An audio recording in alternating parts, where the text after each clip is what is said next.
Hello beautiful soul! Welcome back to my channel. This is my channel from Japan, Kabayan. Pisces, this reading is for you, March 2025. Maraming salamat muna sa mga subscriber, new subscriber, cross-watcher, as mga bagong pasok dyan. Welcome na welcome kayo sa bahay ni Ate Aimee. Salamat din sa nakataba ng puso ninyong mga comments. At sa mga nagpa-personal reading, maraming salamat po. Kung gusto niyo na energy niyo lang talaga, ang gusto niyo makuha natin, all the details para sa personal reading ay nasa baba ng video na ito. This is a general reading. Magkaiba ang general reading, Pisces, at ang personal reading. Kunin mo lang ang sayo at itapon ang hindi sayo. Maaring ito isa vice versa. Energy mo, energy ng person mo, o energy ng malapit sa puso mo. Nangyari, nangyayari, or mangyayari pa lang. Use your own intuition. Lawakan natin ang ating isipan. Pag hindi naman nangyari o naganap o nag-fit sa'yo, ay hindi mo ito energy. Sana yun ay yung maintindihan. Irespeto natin kung kaninong energy ito. March 2025. The Broken Bridge. Unsuccessful outcome to a problem. Yes, may mga sitwasyon o mga problema na hindi agad-agad ma-solusyonan. And you need to be patient dun sa sitwasyon na yon. Pero don't worry, meron kang goldfish, di ba? Increase in a material wealth or spiritual growth. Iba sa inyo, siguruhan din na yun magkakaroon na more increasing or enlightenment when it comes to your spiritual growth and in a material wealth. Halimbawa, may yung ano nyo, sahod nyo is, kumbaga may mga overtime kayo, kumbaga mas marami yung pinasok yung oras, mga ganyan, no? O kaya meron kayong mga sideline na business, ganyan. Maaari magkakaroon ng increase doon. And syempre, this is an announcement. O baka naman meron ng bonus, di ba? Baka ito yung sa pera mo, o kung anumang announcement ito, no? Kung ano, titingnan natin. Titingnan ko Sa tingin ko dito, with comes dito sa announcement is need to maging alert ka rin sa nakikita ko dito. Also, maaring iba sa inyo because meron tayong spiritual growth is maaring manggagaling ito into your intuition o kaya sa panaginip mo sa nakita ko. Or announcement na magagaling sa kamag-anak mo, sa trabaho mo, sa boss, kung saan man yan, but something announcement, or ikaw ang mag-a-announce, no? Sa nakita ko dito. Seek out information that will help you. Yung kinakailangan talaga na, kung ano man yung mga situation na ito, alam mo, may mga unsuccessful outcome na problema mo, kailangan mo pa, siguro nagkulang ka, o may mga kulang ka na information na kailangan mong alamin para magkaroon talaga ng successful doon sa sitwasyon na yon. Kung kailangan mo talaga humingi ng tulong sa iba, humingi ka ng tulong. No? Baka iba sa inyo is maghahanap kayo ng mga solution into your problem, no? O ano man yan. At meron tayong hat. Kung tignan mo si hat is meron naman siyang sun. You will be playing a different role. Maaring iba sa inyo, different role. Ano ba? Dati pa umaga kayo and then ngayon panggabi na kayo. Panggabi kayo, magiging pang umaga kayo. And then also, halimbawa, different role is ikaw na yung magiging imbis na bunso ka sa pamilya, ikaw na magiging ate, yung mga ganun, any different role, o kaya sa trabaho mo, diba? Kumbaga, baka medyo magkakaroon ng level up, baka dati hindi ka nagtuturo, ngayon magtuturo ka na, yung mga ganyan. Anything na meron kang, na may gagampanan ka na different role into your life, o sa ang sitwasyon. Uy, meron ka horseshoe! Oh, congrats there's a good luck.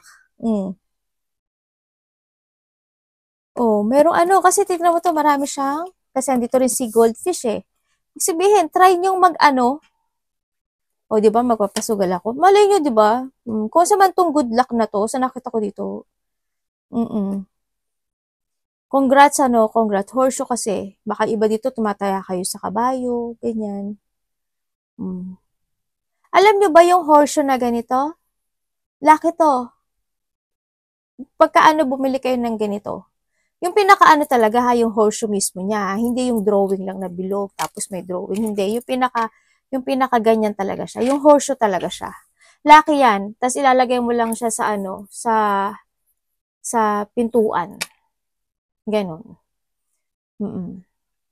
Ang yung iba kasi nilalagay ito sa ano eh, sa pag pumasok ka ng pintuan, yung makikita mo to, nakasabit to. Ganun. Kumbaga, ah, pang-attract daw to eh. Yan. Laki yan. Yung iba naman ginagawang ano eh, sa doorbell. Ay, kaso sa Pilipinas wala naman doorbell. 'Di ba?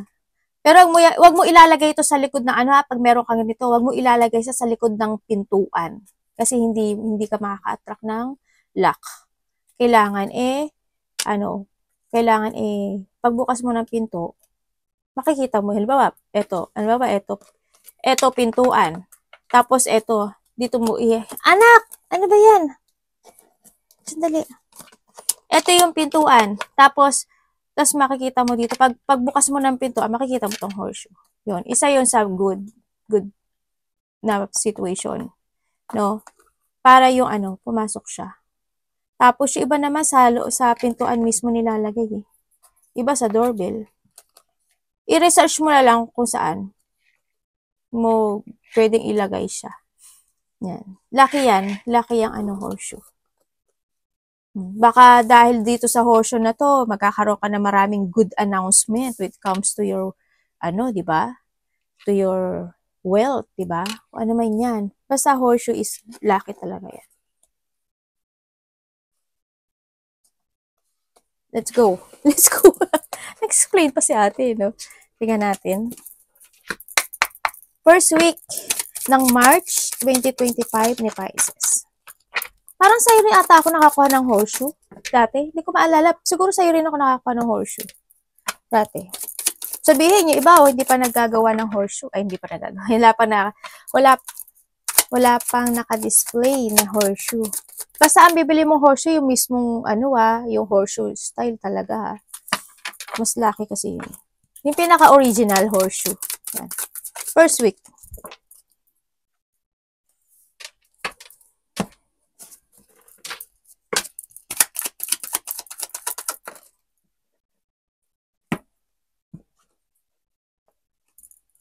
Ay. Davao. May mga wish, worship, tsaka hope, no? Oh. Ano yun? Parang may umano sa ano ko. Dali lang na ano yung mic ko. Ay, sorry Parang baka na-squeeze ko yung mic ko, sorry. Kasi parang natanggal siya. Buti hindi nahulog.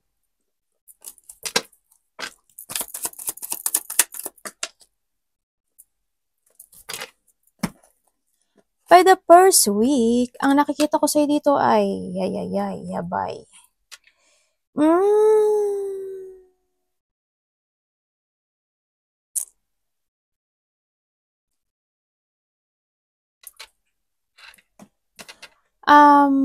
May isang bagay ka na hihilingin dito sa situation by the first week. No, this is not a negative. Ito is, kung magkakaroon ka nito, ay kung malalaman mo to, pwede mo siyang maiwasan. No? Ang nakikita ko dito, may tao dito na hindi siya stable in life.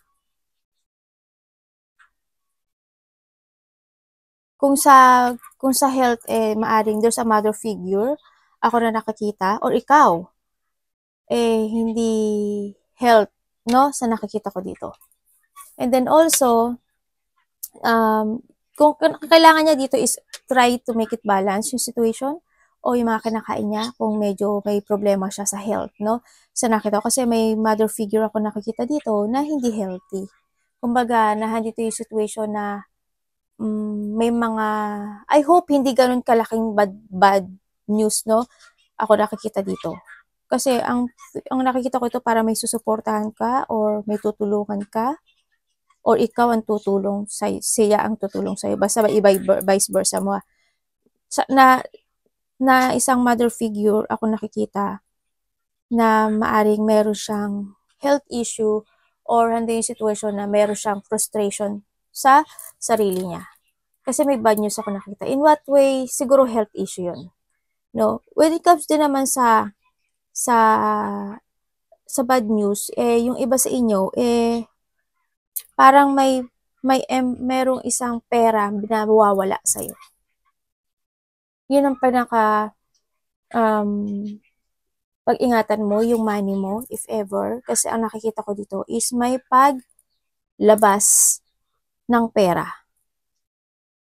Medyo malaki sa nakita ko. Ganyan. You need mong i-control at balansehin yung pera mo kasi magkakaroon ka doon ng frustration, may mga parang nakikita ko nga madidrain siya. I hope hindi pero nakikita ko madidrain siya. And then, nakikita ko dito is there's a negativity or a bad news happen. Iba sa inyo is sa work related, no? Sa iba sa inyo is to your mother. Sa iba sa inyo is kaperahan, or if you have a business, medyo mahirap, no? Ang nakita ko dito ay hindi siya lalago o wala pa siyang magiging paglago sa nakita ko dito. Ibig sabihin. Pero kailangan siyang kontrolin at balansehin. Pero it's more on bad Pero ano mo naman to. Maiiwasan mo to if you take it action, magpo-focus ka and take it action. Kailangan is meron ka mga layunin, organizing, and solid beginning na isetting mo yung goal mo this time, no? And then also, kailangan sa'yo is healthy lifestyle. Kailangan sa'yo is magkaroon ka ng advantage when it comes sa mga opportunity o mga pagpaplano mo this time sa nakikita ko dito. And may mga excellent na prospect or mga magagandang pananaw sa kinabukasan. Kumbaga, save money, mag-ipon ka ng pera, ganyan, be stable, sa nakita ko dito. Yun, maaari magkakaroon ka ng problema for the first week ng about money or a mother figure. Nakikita ko rin dito na siguro yung iba sa inyo, kaya nakita ko may paglabas na pera, may tao dito, may mag-aaya sa'yo na mag-chill-chill kayo ng kaibigan mo, ganyan. No? O baka naman,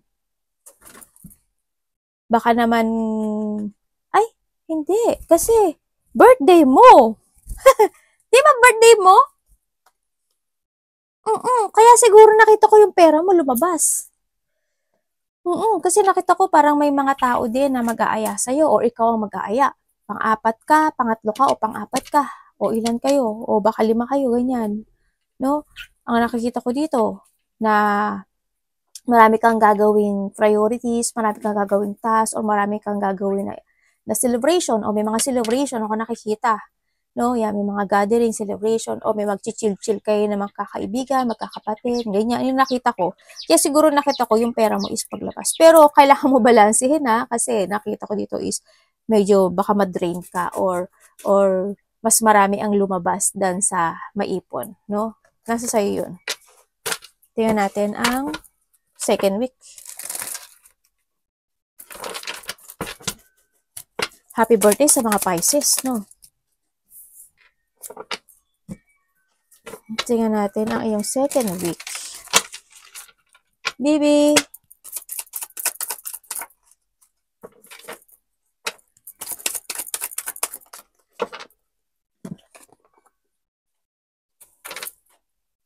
Second week. Sa second week, ang nakikita ko sa'yo is makakaramdam ka ng katamaran. Yan. Siguro kasi dito, na-over ka. Na-over ka sa gala. By second week, hindi ka na muna magkikilos at gusto mo muna magpahinga sa loob ng bahay. Yan. Baka mas gusto mo muna ng peaceful mind. No? By the second week, ang nakikita ko sa'yo dito is mas more ka magpo-focus sa sarili mo this time. Ganyan. And then also, ang nakikita ko rin dito is magpo-put boundary ka. Dito, sa iba sa inyo parang hindi ka muna, parang malalack of planning ka muna for a while, I want to rest, ganyan. Ganun nakikita ko sa'yo. Sa iba sa inyo And then also, may mga kaaway ako nakikita o galit sa'yo na maaring magkaroon kayo ng pagbabati nito. Mga kapatid mo man yan, magulang mo man yan, kasamahan mo sa trabaho yan, ganyan. Magkakaroon na, kung karelasyon mo man yan, magkakaroon na pagkakabati-bati. Tandali lang Gumin niya. Sorry. Ngayon. And also, Hindi ko alam kung sino, ikaw or someone in your life, kapatid, kung sino man siya, ang nakita ko is magiging very defensive siya sa'yo. Or ikaw magiging defensive ka. Ganyan.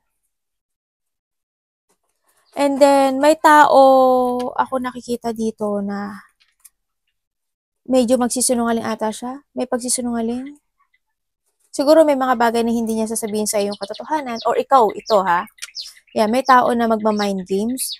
May tao ako nakikita na I hope there's no paranoid ako nakikita. May mga, I hope wala rin mga insulto sa'yo dito sa sitwasyon na to.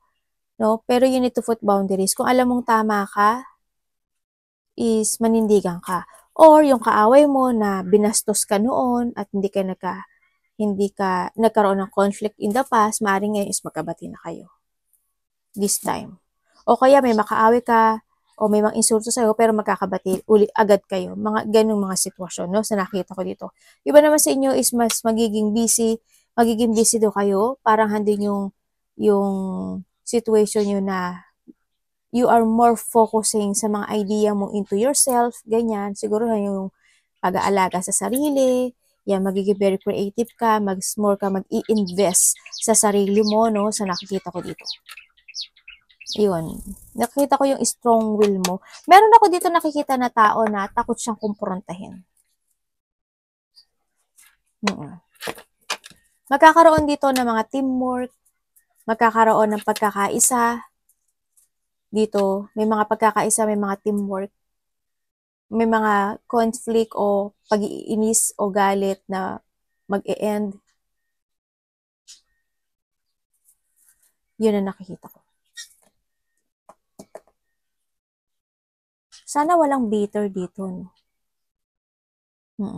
Pero more focusing to yourself sa nakita ko dito, no? Maganda naman dito kasi may mga promises ako nakikita sa'yo. Dito sa iba sa inyo, may mga may imagine daw kayo. Siguro may mga maaalala kayo na mga past situation, ganyan. Ang nakita ko dito. Tapos magkakaroon kayo ng mga choices in life. Sa nakita ko dito. May mga ide-daydream kayo, may thinking kayo, papantasizing, ganyan. Magkakaroon yung iba sa inyo ng choices in life by the second week. You need to trust more to your intuition sa nakita ko dito. Kung ano talaga yung gusto mong mangyari na pagbabago sa sarili mo. Kung sa amang aspeto ng buhay mo yan. Tingnan natin ang iyong third week.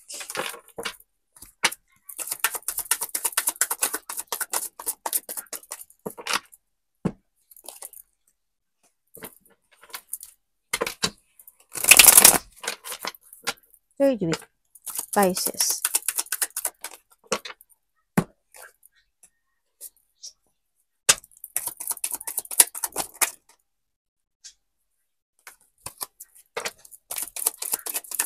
May mga awkward situation ako nakikita. Tapos by that third week, ang nakikita ko dito, meron daw kayo mga mabibisyon na problema. Kumbaga, nabibisyon nyo na, tapos mangyayari siya. Ganyan.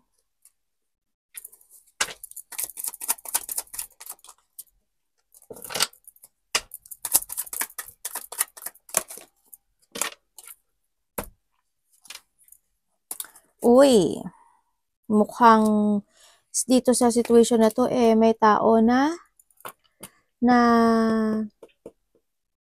arrogante.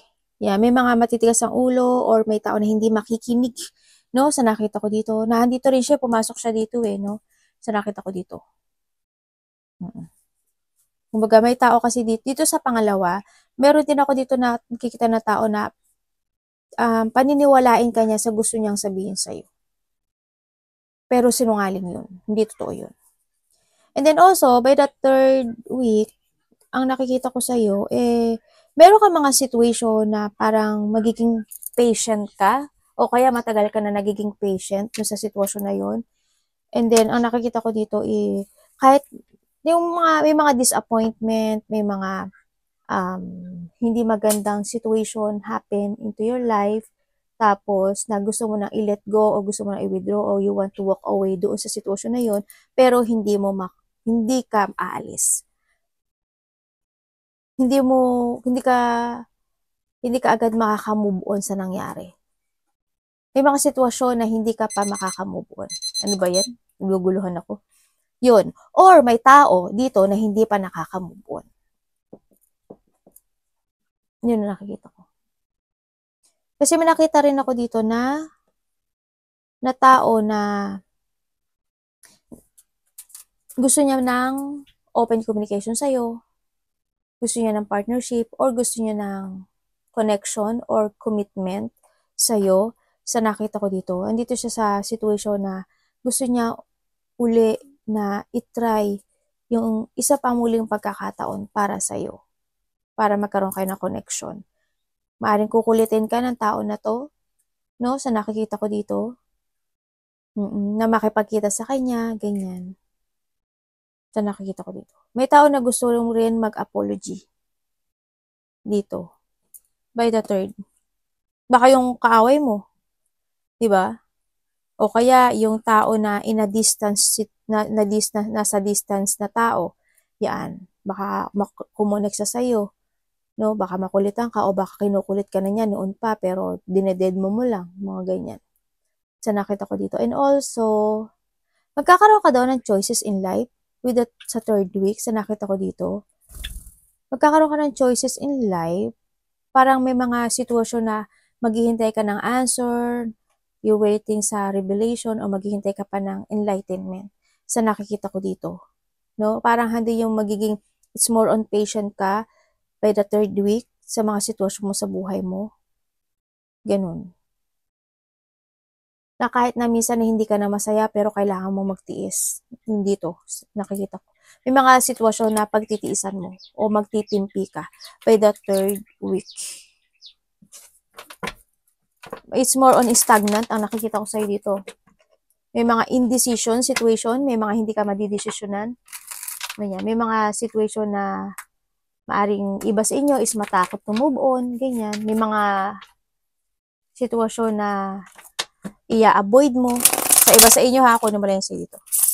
Sa third week. Tingnan natin ang iyong fourth week. Pisces.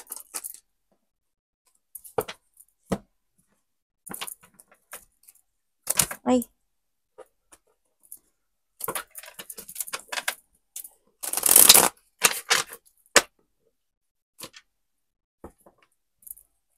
Fourth week ni Pisces.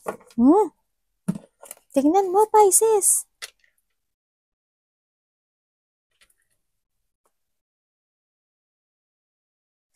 May taong galit sa'yo. May tao na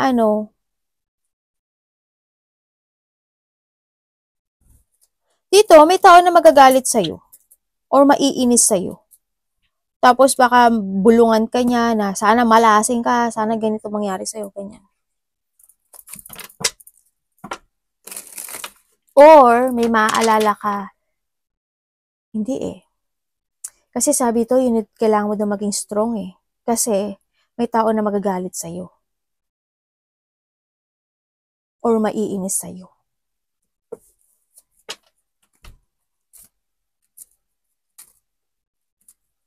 Dito, sa sitwasyon na to, ang nakikita ko dito, baka may mga maganap sa'yo na unexpected.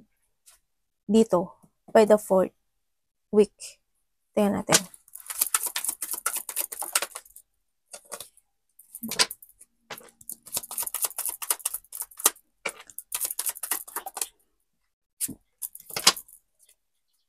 Nako.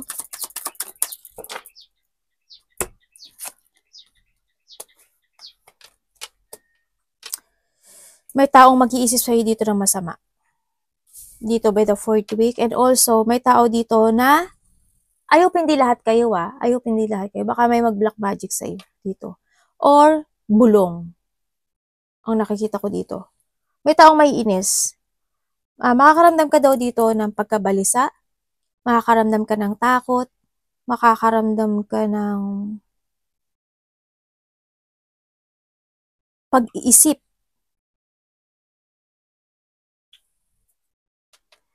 Marami kang iisipin dito, sa nakita ko dito.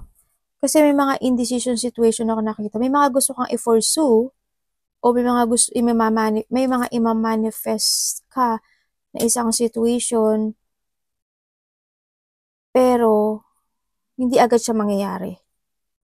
No? Maaring hindi yun mangyayari kasi may tao na nagkakaroon ng blockage sa'yo. Ibig sabihin, may tao na, ano ba to? Siya yung nagiging blockage sa'yo.